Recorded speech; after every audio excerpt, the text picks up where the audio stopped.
困了吗？你应该听丹桂饼干的劝告，回去好好休息才对。不要紧，我也想快点找到解决花都危机的办法。你总是这样。总是一个饼想很多，遇到困难也选择自己解决。虽然这样会让旁人感到安心，但对自己来说，未免有些残忍。也还好啦。不如我来讲个故事吧，也许听一听，你就不那么困了。哼，对消息如此吝啬的山茶花饼干，居然也有这么慷慨的时候，那我自然是洗耳恭听。你觉得我们脚下的这片土地，都生活着怎样的饼干？和我们一样美味酥脆，饼干里流淌着花朵芬芳的饼干。那可不止哦。因花期紊乱，植被们渐渐狂暴化，饼干们也许久没有离开花都了。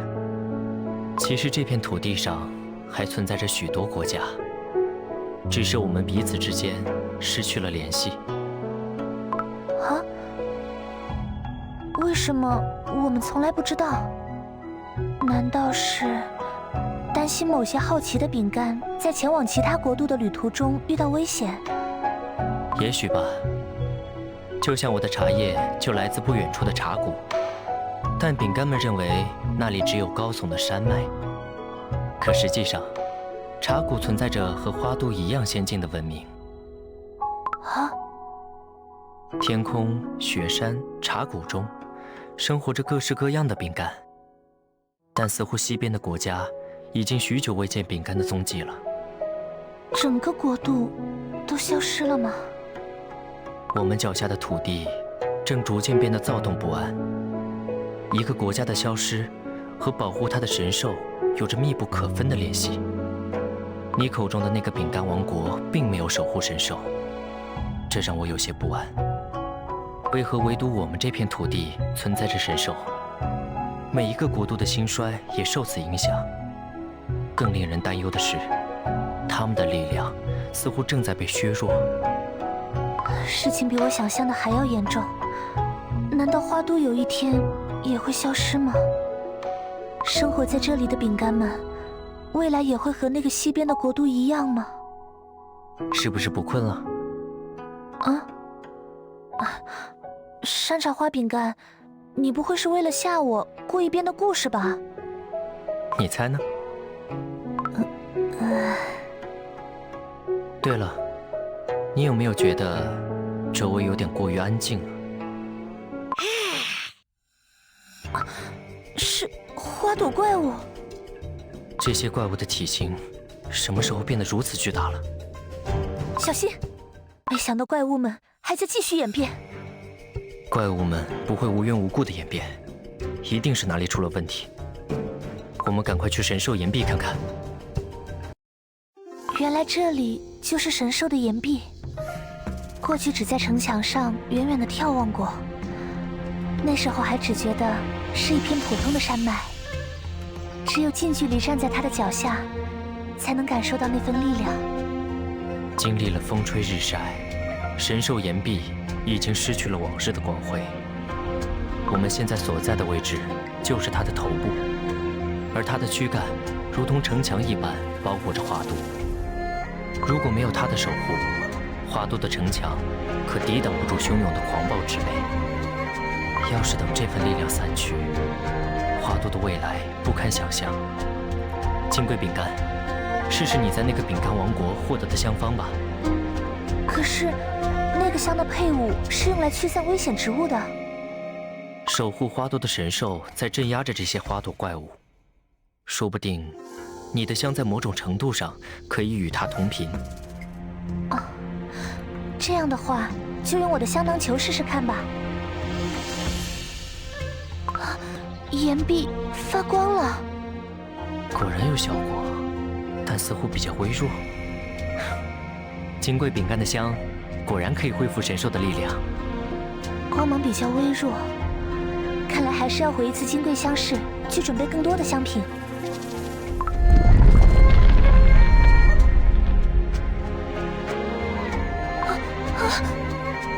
小心！这么强烈的地震，我还是第一次遇到。根本无法站稳。离心饼干，你怎么跑到那么高的地方了？你猜的没错，有人在故意破坏花都的能量，神兽力量被削弱了。现在情况紧急，大家赶快离开这里！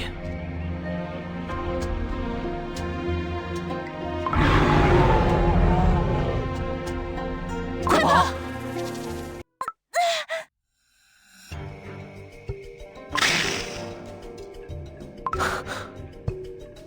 专心跑，不要左顾右盼。不行，金龟饼干跌倒了，我必须回去救他。一起去。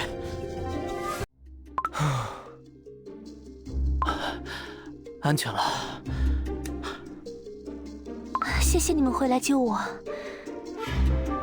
让大家置身危险之中，我真的很抱歉。说什么傻话！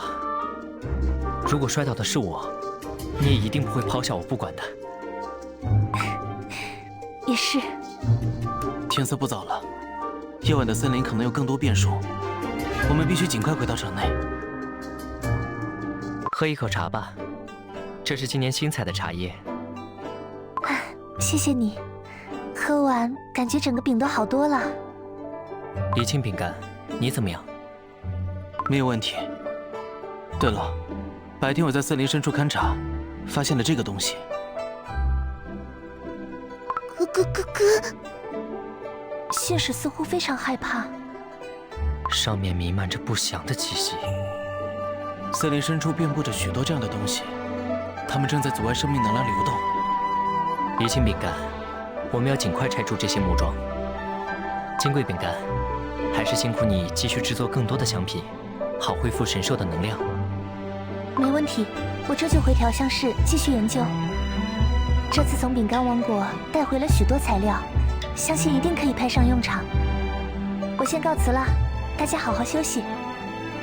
等等，金贵饼干，夜晚的花都并不安全，我送你回去吧。离清饼干，你看守茶社吧。哦，听说森林里有一些不同寻常的存在，也许就是他们削弱了神兽的力量。离清饼干，就麻烦你前去调查一下吧。你为什么不去？像我这种手无缚鸡之力的饼干，怎么能去那么危险的地方？你要不要听听自己在说什么？既然山茶花饼干说森林里有特别的存在，那就一定有，要好好调查一番。前面那个饼干，最近花都郊外非常危险，还是快点回城里吧。不用担心，我很强。好不谦虚的饼干。那除了你之外，你还有在附近看到过其他饼干吗？没有，还有事，先告辞了。现在的饼干都这么有个性吗？这是你在干什么？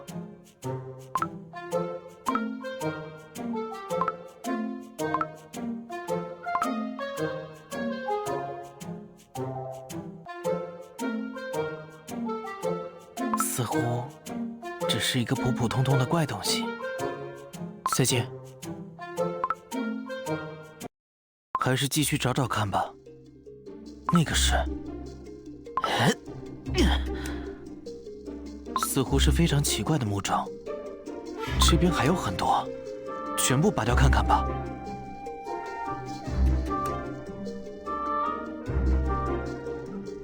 这片地区的木桩都被拔掉了，就带这个木桩回去吧。山茶花饼干也许知道这是什么。有怪物出没，小心！是山茶花饼干。